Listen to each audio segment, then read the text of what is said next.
Thanks for tuning in to another edition of Fast Break Bets. I'm Gino here with Erik.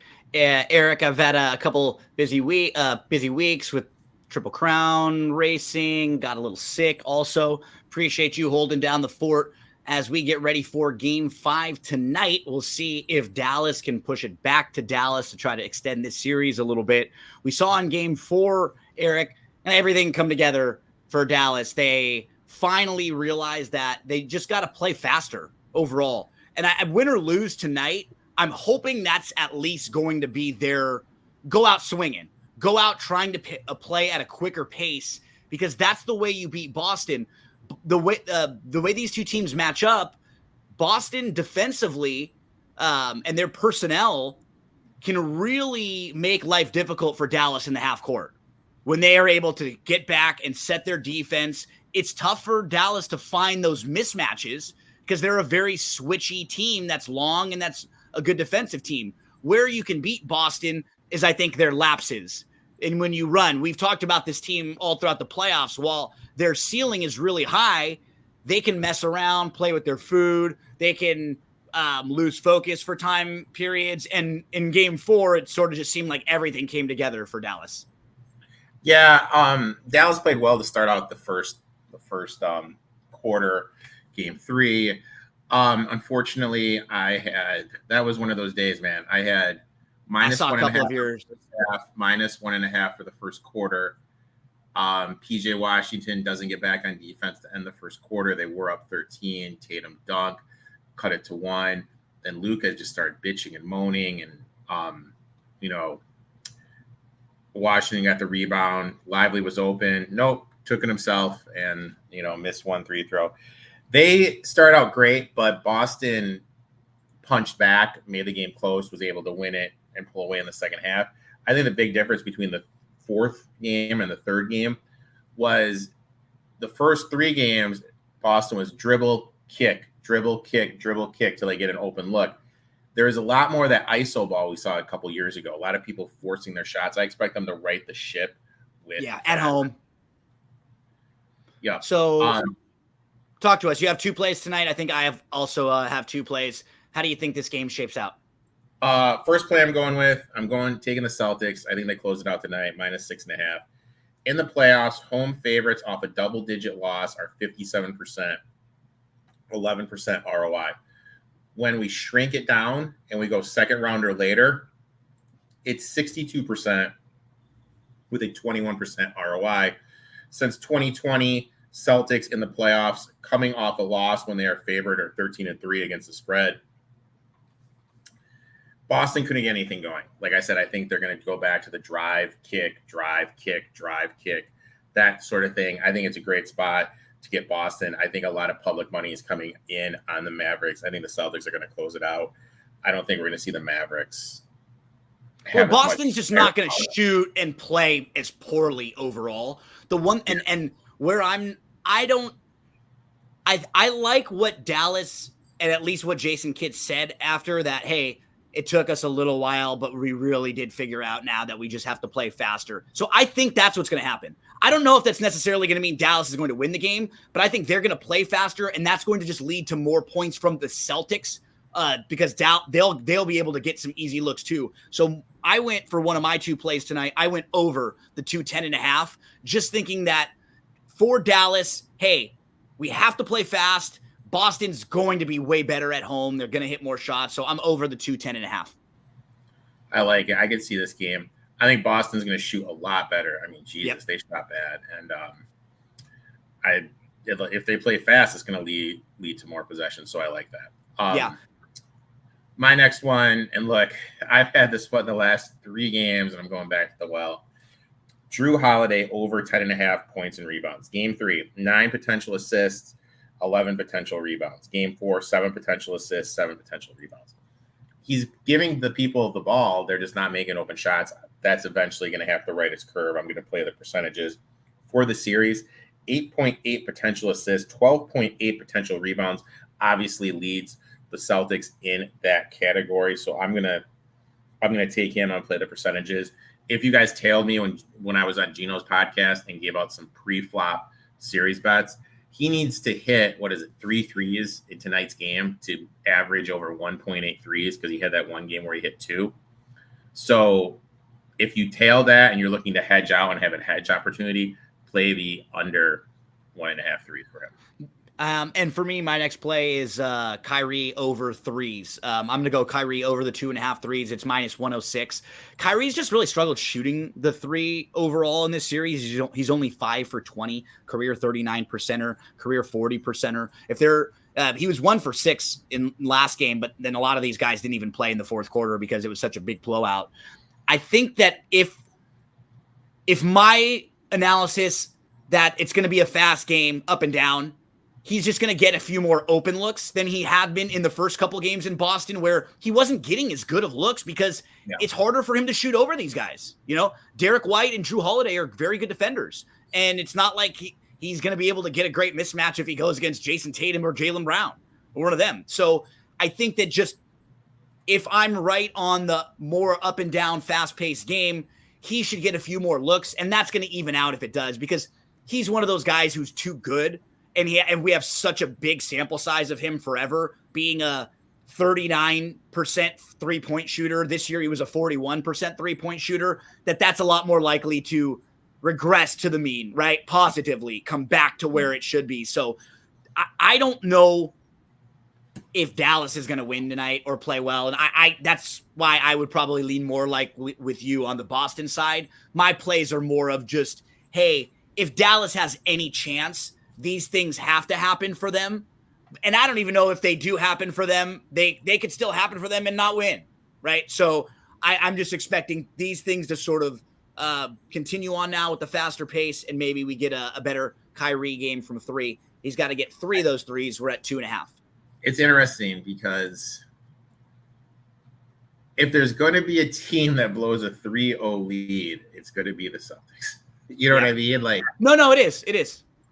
If it comes up and Dallas comes out hot, and they put a little scoreboard pressure on the then you start feeling it, because this game, if they lose this game, they're going to be clenching.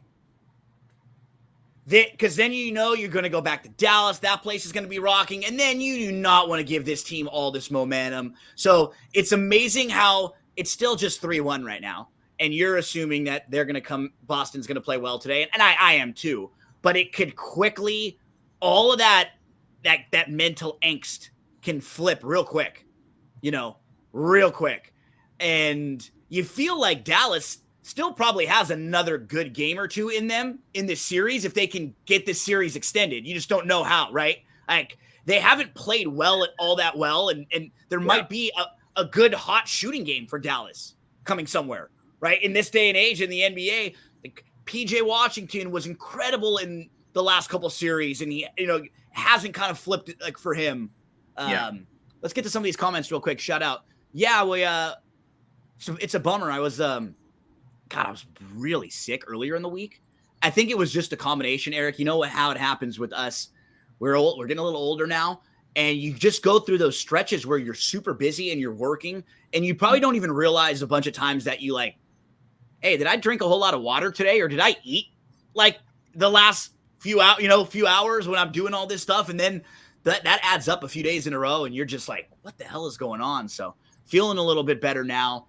And as far as the racing schedule is concerned, Santa Anita just finished up. So be not as busy racing until Saratoga and Del Mar start in about a month or so.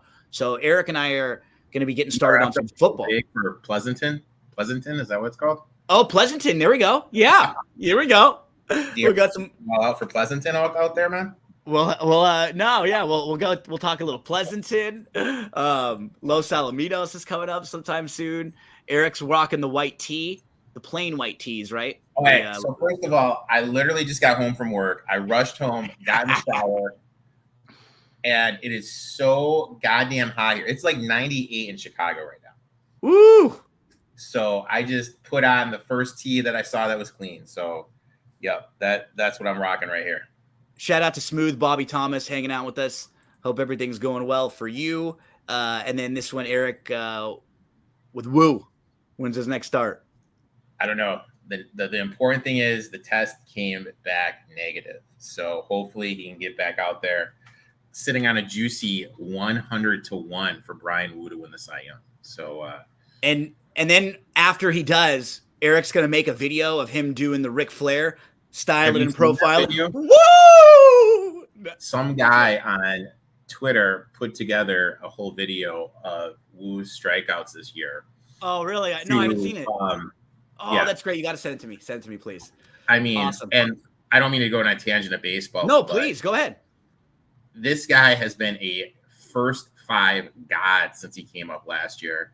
Just need him to stay healthy. I mean, if he could just stay healthy, he's got legitimate wheels where he could win the Cy Young. When you just look at like his record and everything he's doing. I mean, I'm pulling up his stats right now. He is, what is he?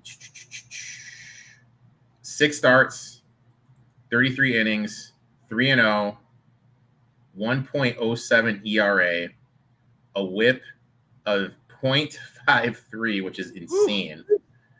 24 Ks, 2 walks, and 4 runs allowed, and he's only allowed 1 home run. I mean, he's just, hopefully he can get better, but we'll see. Well, Erik, we'll see if we will be back for another NBA game this season. Boston will try to wrap it up tonight. If not, we'll go back to Dallas, and things will start to be really, really interesting if they can get this one tonight. Erik, we'll probably start some football previews pretty soon, doing some divisional previews in the next couple of weeks. So make sure to follow along with us on social media, and you can always catch Erik's stuff each and every day, plays all over the place. Erik, you've got the Friday baseball show going right now also, right? Yeah. David asked me if he wanted to do a baseball show. So David and I have been doing a baseball show. That's been having a real good time doing that. So, going to keep that going until football starts. Oh, not a good weekend health-wise for my Dodgers, coming out with Mookie and Yamamoto both getting injured. Not great, but Dodgers have a lot of depth. We'll see if they can bounce back. Make sure to follow along with Erik for some great baseball analysis plays. Looks like he's starting on Wednesday, Erik, so good to go. Good to go. Awesome. That means I don't have to do a research for one of my bets for my show tomorrow night. You're already there. You go. Wednesday, first 5, lock it in, done. I hate the Lakers. You've already you've saved Erik a few minutes of work right there. Have you seen, Erik? Or before we go, have you seen that show Clipped, the one that's about Donald Sterling and the Clippers? It's on my list. Okay, I watched a couple episodes. It's not. I mean, it's somewhat interesting just because we know who the people are. Like we know, that's supposed to be Chris Paul and that's Blake Griffin and that's not, So it's a background throw on in the background. It's like, dramatic and stuff. But I'm always interested when they do stuff like that to at least give them a watch. I haven't got a chance to ask what's going on with the with this coaching search, dude. Like, yeah, I will say like the biggest. I loved the Hurley because the thing about this particular search is, and I think it's what the Lakers have showed you with what they're doing.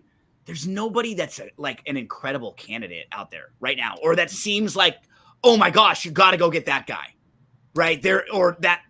And that's what's been hard. I think there are a couple choices that you had pointed out a while ago that if they got to them, I would actually be fine with, like Nori or an Adelman, guys like that. I actually prefer, I don't even mind Borrego as much. Like, I didn't love the JJ idea from the beginning, and I much preferred taking a swing with Hurley. And then, you know what?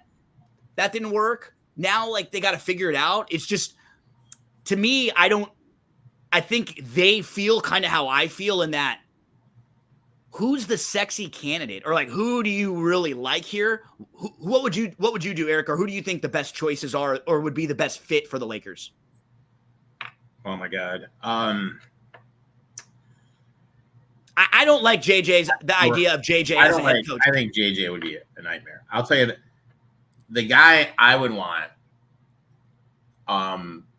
he's really under the radar. I think if he goes to the Cavs as an absolute home run, his name's Johnny Bryant. He was the lead assistant for Utah during the Quinn Snyder years. Now he's the lead assistant for Tibbs. Young guy. I think he makes a perfect perfectly good sense for the Cavs because he has a great relationship with Mitchell. But if he doesn't get there, younger guy, good defense, runs a good offensive system, I would look toward him. You're obviously the big rumor from what I've heard is if the Pistons let go of Monty going out there, like I'm not the biggest Monty Williams. Me neither. See, and that's the thing. Like none of these, there aren't any that I really, as a fan, it made me feel a little bit better that they still have an idea like a Dan Hurley in there, right? They were willing to go think outside the box and think big because that would have been a really cool move that nobody was thinking about before it came out. And then all of a sudden it was like, wow. And he was legitimately considering it because you don't go tell your team and you take a week on it. I think a lot of it had to do with just one, they didn't offer him as much money as maybe they should have, but mainly I think it was more of like him and his family and what they wanted to do, just kind of hearing his wife talk to afterwards. And that's great. Like for some people, they don't want to be in certain places. I'm not like an East Coaster really myself. I'm a wuss when it comes to weather. So I love being out here in California, and that's just where I would need to stay. And that's like one of those things that you don't know that are built in with some people. Thing is, they got to go right now. Like this draft is coming up soon. Yeah. Like you can't wait much longer. Maybe they're waiting for the Celtics to get done and then make a play for Cassell. I mean, maybe I see that. I would much prefer Cassell than Redick. I want a guy as a fan. I just want someone who's like, this is a point that you make when we talk about football all the time. I want someone who's had to call plays, had to call timeouts, had to run practices, had to has a little bit of a scheme or has a system. Just somebody that they've done this before. It's going to be such a difficult job to do with LeBron for your first time at the end of his career, the possibility of his son on the team too. That's a lot for some people to deal with when you're not even used to running a practice, Yeah. I don't want someone having to deal with all that. Bring in a coach who's an actual coach. If you want to bring in Redick as a lead assistant or a guy on the bench or something like that with a better veteran, I don't even mind those combinations. Like if you want to get a little creative, the Lakers did that when they won last time when they had Jason Kidd on the bench right there. And everybody thought it was going to undercut Vogel. And it actually didn't. It helped Vogel quite a bit because they complemented each other. Kidd's a way better offensive guy, and he was able to kind of deal with some of the player stuff. So I go get him. Maybe if you don't have the one guy you love, maybe you can build a decent staff around three, one guy and then a couple other lead assistants who can do things differently and all kind of complement each other well, Eric. Instead of that one great guy, maybe you can build a strong staff. Yeah, building a support system is going to be absolutely huge. Just now, I know they're your team, and I don't mean any disrespect, but the next couple of years, what does their draft? They've got plenty. They've got their I think people think they don't have as many assets and picks and stuff and moving forward. I mean, they have their pick this year. It didn't get swapped. And the next few, every other year they had their picks. So it wasn't always giving away back-to-back years. And then right now they've got whatever's going to happen with either the D'Angelo space, that money. Is he going to be around or you move him in some sort of a trade with that? And then you've got, a couple young pieces. The one guy, which I think you were really pointing out, Eric, and one of the real, from what I've heard and read and the stuff that I know, that Max Christie was one of the big issues last year and one of the big problems with Darvin Ham, that the front office and some of the staff that drafted Christie, they wanted him to play a more pivotal role and just to get more minutes. And he wasn't getting very much run at all. And that was something I think that frustrated the Lakers because they went out and got a guy like that who fits the modern NBA now, right? Because he can shoot threes, he can play defense, and he's athletic, and he really wasn't getting much of a run. So he's someone that I'm not saying Max Christie is going to become an all-star this year or anything like that, but when you invest in guys like that, you need everybody to be on the same page. That's the one thing I've worried about as a fan with the Lakers over the last couple of years is it hasn't always seemed like Jeannie and Rob and then the coach, or everyone has been together in unison with what they were going to do. Why do you draft a guy like Jalen Hood-Schifino last year? That didn't make any sense just for this team. For for this team that was trying to win, they were just coming off a conference final the year before, right? They lost to Denver in the conference finals. You got to have stuff lined up. You get someone, you're either getting rid of that pick or you're getting a player that you feel right now can at least be a guy that is your 9th or 10th player, So overall, I'm a little worried about some of the philosophy, but I don't think they're players and roster wise. We'll see. Everyone's kind of waiting on what's going to happen move wise right now after the season ends, because there's a big few dominoes, like a Donovan Mitchell. He goes somewhere. What happens with the Hawks guys, right? Those guys could impact things a little bit. Was it 17? 17, I think. Yep, 17. Yeah. I mean, Jesus, I'm looking at Yahoo's mock draft. You're going to be doing a backflip if Ronald Holland falls all the way down to 17. Oh my gosh. Yes. Because this is no shot. No shot. No way that guy falls all the way down there. No shot. And so maybe the Lakers now just kind of looking at if Bronny comes in, maybe that'll be in a situation where you're just not going to see LeBron. I think LeBron, he even mentioned it when they were talking about the coach. He will try to be less win right now, right this second with every move they make, maybe because his son's on the team moving forward also. And he's understanding that, hey, I don't want to empty everything out. We can't always get rid of all the assets. It can't always be immediately right now. We've got to build. They've got Austin and Rui. Like, Austin's a nice piece to be a young guy that your fans like. That's not going to be your best player, but can be like a secondary ball handler, can be a starting player, one of your guys, like young piece. So, very, very interesting next few months. A lot can change for them. Anything else you want to mention before we get out of here, buddy? I'll give you two names for the Lakers, dude. That'd be home run picks, dude. Number one, you know him well, Collier, the point guard from USC. Yeah, if he's down that far.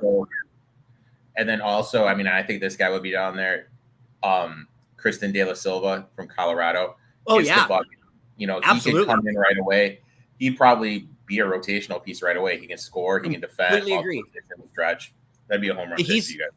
He's one of those guys you can see in your head having a playoff game, right? Where he comes in and he impacts a playoff game as like your guy off the bench. And that's the game that you can just see it with a player like him. I like both of those, and I know both of them pretty well. So we'll see if we'll be back in a couple days, Eric, to talk more NBA. If not, just follow along with us on social media. You'll be seeing plenty of content coming from us in the coming days. So Bobby Thomas, let's make some money. I hate the Lakers. Shout out to all of you. Sports Facts, thanks so much for hanging out with us, everyone. Good luck tonight in your plays, and we'll be back to talk some NBA if there is a Game 6.